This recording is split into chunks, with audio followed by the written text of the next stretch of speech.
জুলাই সনদে আনুষ্ঠানিকভাবে স্বাক্ষর অনুষ্ঠিত হয়েছে। সনদের কোথাও আল্লাহ ও বিসমিল্লাহ শব্দ নেই। প্রায় শতভাগ একটা মুসলমানের দেশের জাতীয় সনদে ধর্মীয় মূল্যবোধকে উপেক্ষা করাকে আপনি কিভাবে দেখছেন? খুবই দুর্ভাগ্যজনক বাস্তবতা।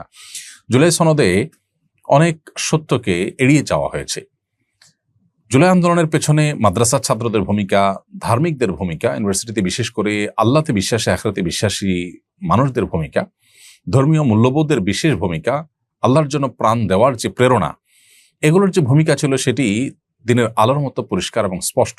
এরপরও এই সনদের কোথাও সেই বিষয়গুলোকে তুলে না আনা, বিশেষ করে ধর্মীয় জনগোষ্ঠীর প্রতি দীর্ঘদিন পর্যন্ত যে অনাচার এবং অবিচার চলে এসেছে, তার ফলশ্রুতিতে জুলাই আন্দোলন যে হয়েছে, অর্থাৎ জুলাই আন্দোলন অন্য যে সমস্ত ইস্যুকে কেন্দ্র করে হয়েছে, ওই ধর্মীয় জনগোষ্ঠীর প্রতি যে জুলুম নিপীড়ন ছিল, সেটার যে একটা বড় ভূমিকা ছিল, অর্থাৎ বিস্ফোরণ হয়েছে ধার্মিক মানুষদের, সে বিষয়টি এখানে সম্পূর্ণরূপে এড়িয়ে যাওয়া হয়েছে।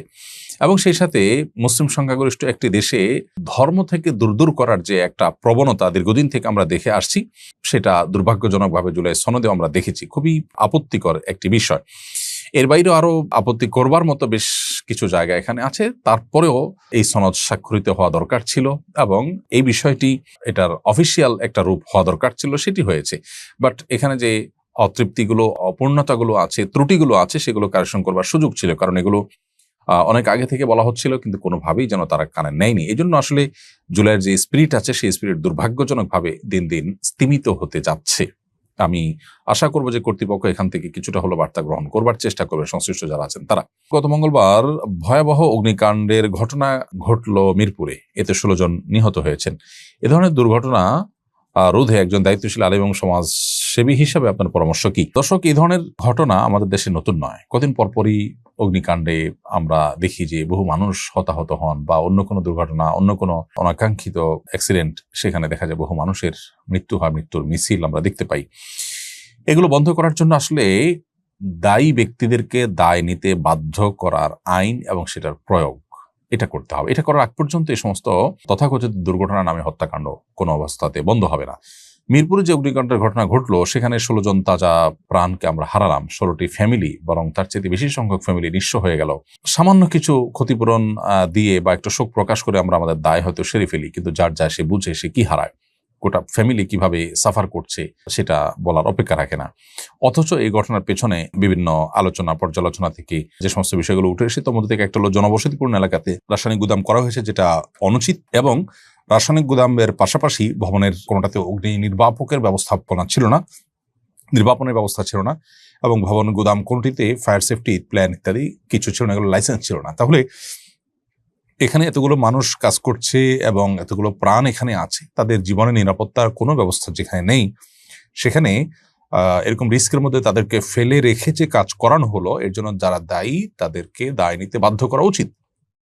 আমাদের দেশে দুর্ভাগ্যজনক বাস্তবতা হলো, এই ধরনের ক্ষেত্রে এরকম দায়ী ব্যক্তিদেরকে বাধ্য করতে সচরাচর দেখা যায় না।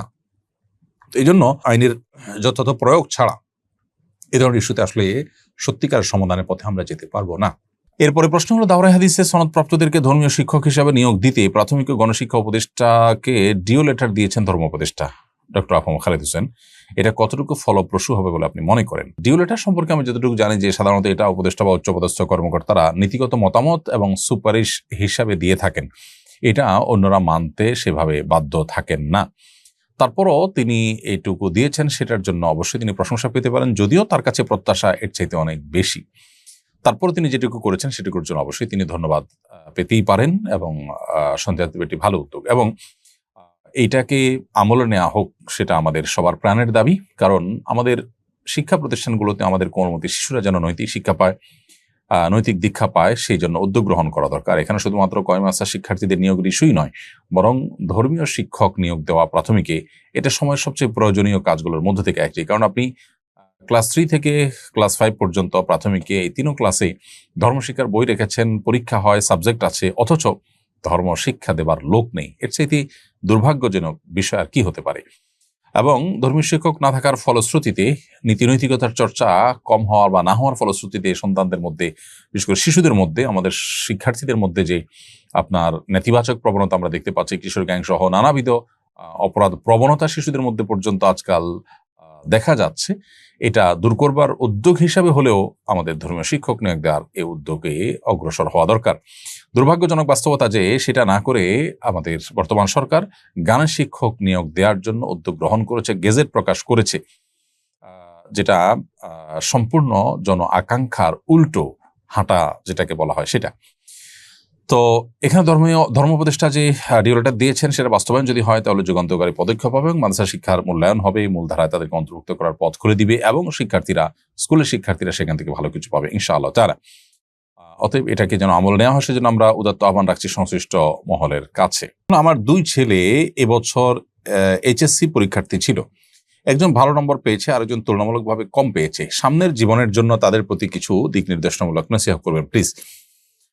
যে শিক্ষার্থী কম নম্বর পেয়েছেন তাকে বলবো পরীক্ষাটাই জীবনের সবকিছু নয়, জীবনের খুব ক্ষুদ্র এবং ছোট একটি পার্ট হলো পরীক্ষা। অতএব পরীক্ষায় ফলাফল খারাপ হওয়ার কারণে খুব বেশি মন খারাপ করবার যেমন কারণ নেই, ঠিক তেমনি ভাবে এখান থেকে শিক্ষা নিয়ে সামনে আরো ভালো করে পড়াশোনা করার চেষ্টা করা উচিত। এবং সেই সাথে উভয় সন্তানদের প্রতি আমার নসিহত হবে যে তোমরা উভয়ে সততার সাথে, নিষ্ঠার সাথে, তাকওয়ার সাথে এবং ইমানদারিতার সাথে নিজের জীবনকে পরিচালিত করবে, মুসলিম আইডেন্টিটিকে সবসময় সমুন্নতি করে রাখবে। জীবনে অন্য কোনো কিছু অর্জিত হোক বা না হোক, আমার ইমান এবং তাকওয়া যেন ঠিক থাকে, আল্লাহর সাথে সম্পর্ক যেন সুনিবিড় থাকে, এটা হলো জীবনের সবচেয়ে বড় পরীক্ষার বিষয়। পরীক্ষা উত্তীর্ণ হলে অন্য সমস্ত পরীক্ষা আল্লাহ না করুন যদি আমরা ভালো করতে নাও পারি, তাতেও আমাদের জীবনকে সাকসেস এবং সফল বলা যায় নিশ্চিন্তে। অতএব সেই চেষ্টা যেন থাকে, সেই প্রত্যাশা তোমাদের কাছে রইল, সেই দোয়া তোমাদের জন্য রইল এবং তোমাদের প্রতি সেই নসিহা রইল। আস-সুন্নাহ ফাউন্ডেশন, উম্মার স্বার্থে সুন্নাহর সাথে।